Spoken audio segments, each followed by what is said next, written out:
What better way to talk about developmental networks than to use Game of Thrones as an example?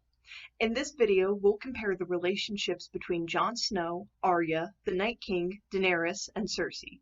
We start off with the brooding protagonist Jon Snow, who is responsible for activating Arya, hence the arrow pointing from him to her.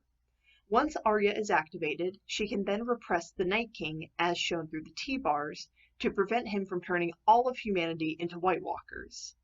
When the Night King is repressed, this then allows Daenerys to repress Cersei and claim the Iron Throne as her own.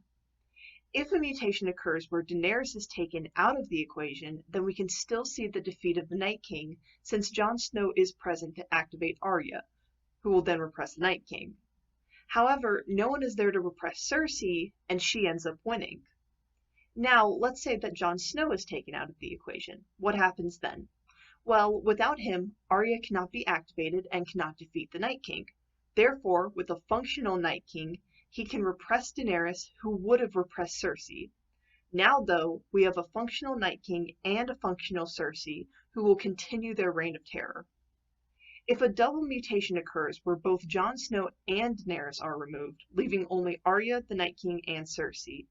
Since Jon is gone, that means that Arya can't be activated and she ends up not being present either, which as a result prevents the repression of the Night King.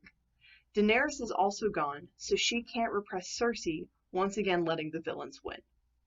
For a final example, we'll say that Arya and the Night King are no longer a part of this network, which then means that Daenerys could still defeat Cersei. If the Night King is not present, then that means he can no longer repress Daenerys. In the case of this mutation, we don't need the activation of Arya by Jon Snow in order to accomplish this. Daenerys is now able to rightfully take the crown and rule King's Landing.